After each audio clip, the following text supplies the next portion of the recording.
Hey everybody, it's Music is a Journey again. It's Peter Skov again. Yes, this is my third video this week. I don't know what the heck is going on. So this video I'm just making hopefully a short one. This is about this album here, Hardcore Logo, a tribute to Hardcore Logo. Just got this in the mail today, so I haven't even put it into the computer yet or anything. But this was something that really interested me. It happened a couple of weeks back. I was searching for something about the band 5440 on YouTube and just scrolling down, and then I found a song of theirs that I'd never heard of before called Rock and Roll is Fat and Ugly.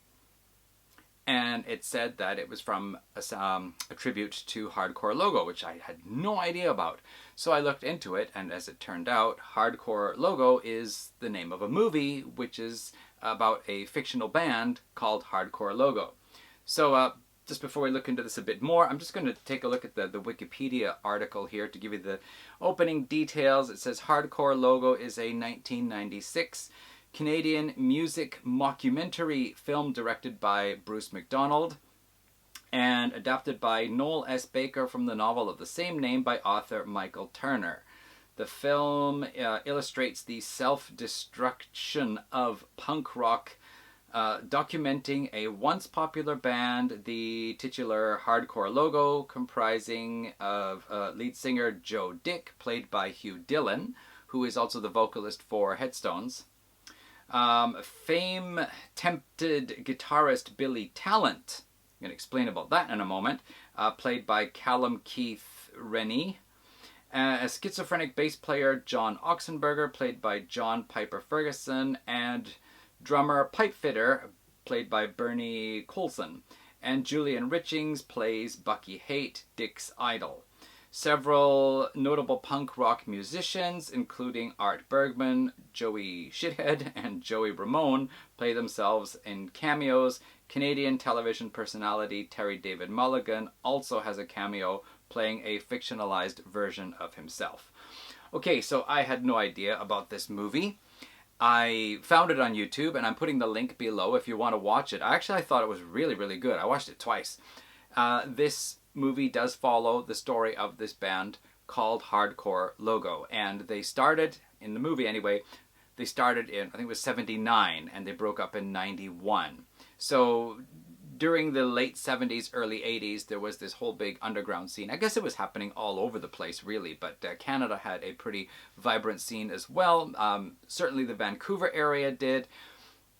And so this band apparently started in the Vancouver area. Again, it's a fictional band, but yeah, they started and they had their success as an underground punk rock band. Pretty hardcore punk rock band, too.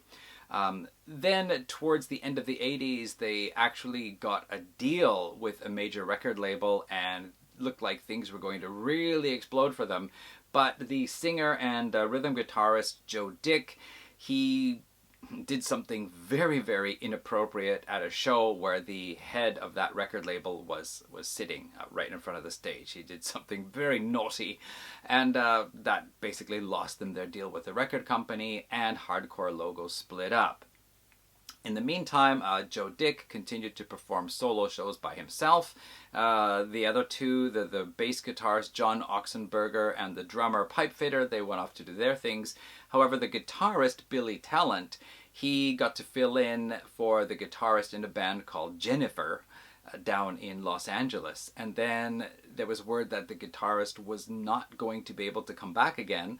So would he stay in the band? And this was his chance to be in a really big band. However, Joe Dick wanted to get Hardcore Logo back together for just one more time. And there was a story about this famous punk rocker that Joe Dick really admired, a guy named Bucky Haight, played by Julian, guy named Bucky Haight, and apparently he was shot in the leg, or maybe both legs, and one leg or both legs had to be amputated from below the knee or just above the knee. The story kept changing.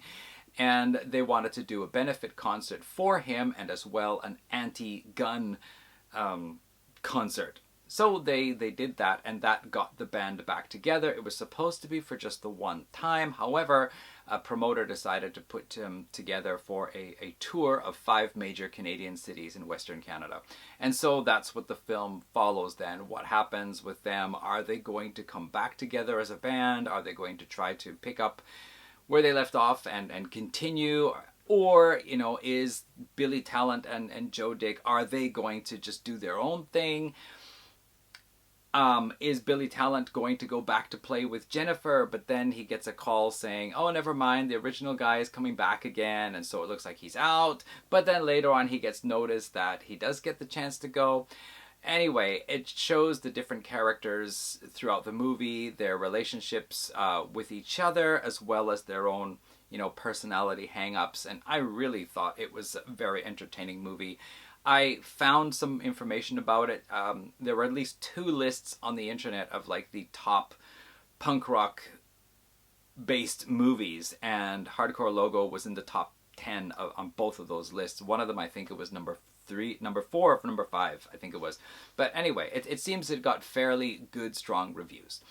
So, what do I want to say about that? Yeah, the interesting thing about this album then was, instead of making a soundtrack for the movie, the director decided he would ask various bands, I think they're mostly from around Vancouver anyway, to do a cover song and then to give a little blurb to put inside the album to tell about how Hardcore Logo inspired them.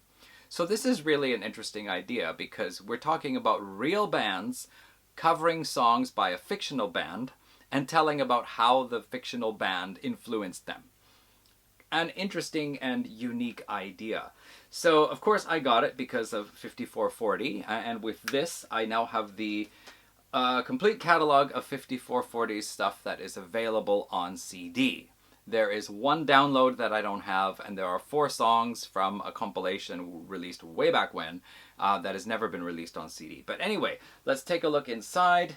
They have some of the background story here, and then they've got like the first one here. This is a son of a bitch to the core, which is covered by Headstones, and that's Hugh Dillon there, who of course plays Joe Dick in the movie.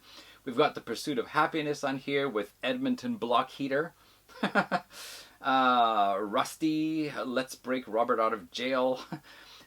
Dream Warriors. Now this is interesting. I had no idea about Dream Warriors, but it just so happens about a week or so ago, I was part of a group,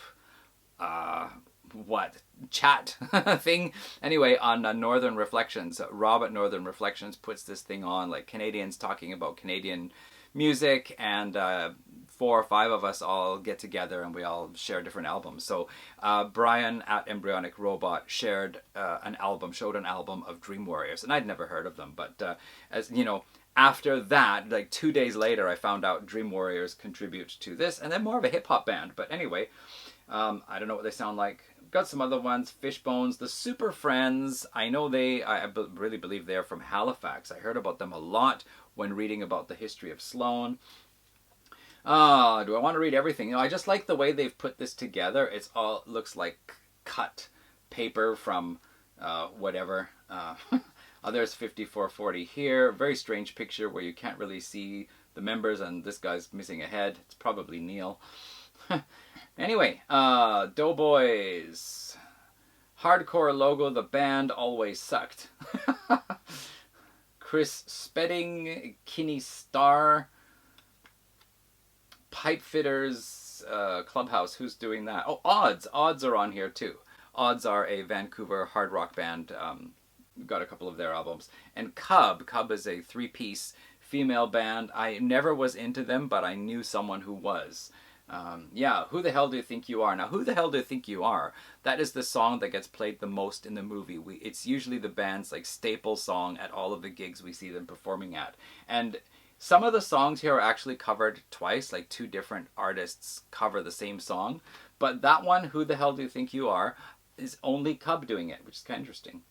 So anyway, that is the a tribute to Hardcore Logo, and they did later on release an official soundtrack for the movie, I think in 1998, and this was 1996. So it was just really interesting to find out about, and then I found a copy on Discogs for a very decent price, and there you have it, Hardcore Logo. Watch the movie. Again, the link is down below. Pretty darn cool movie. I really enjoyed it anyway. I'll probably watch it again. Oh, Billy Talent. I was going to explain about that. So you probably know there is a Canadian band called Billy Talent, and I always thought there was a guy in the band named Billy Talent, and it was his band. So when I heard that Billy Talent was in the movie, I thought, oh, that must be the guy from the band, because I've never listened to the band. I've just heard about them a lot, and, you know, a lot of people really like them. But as it turned out, yeah, there is no Billy Talent. That's just a character in the story. However, the band Billy Talent, they actually were operating under a different name, and they changed their name to Billy Talent. The difference being that Billy Talent in the movie, Talent is spelled with a double L, whereas Billy Talent the band, it's spelled with a single L. That's it. So yeah, I almost forgot to mention that. So there, once again, that's it. Hardcore Logo, the movie. Watch it if you're interested. It's good. I like it, as I said already. And a tribute to Hardcore Logo. This is the cover songs of Hardcore Logo's songs. Okay, that's it. Thanks for watching. Probably no videos tomorrow. Okay, bye everyone.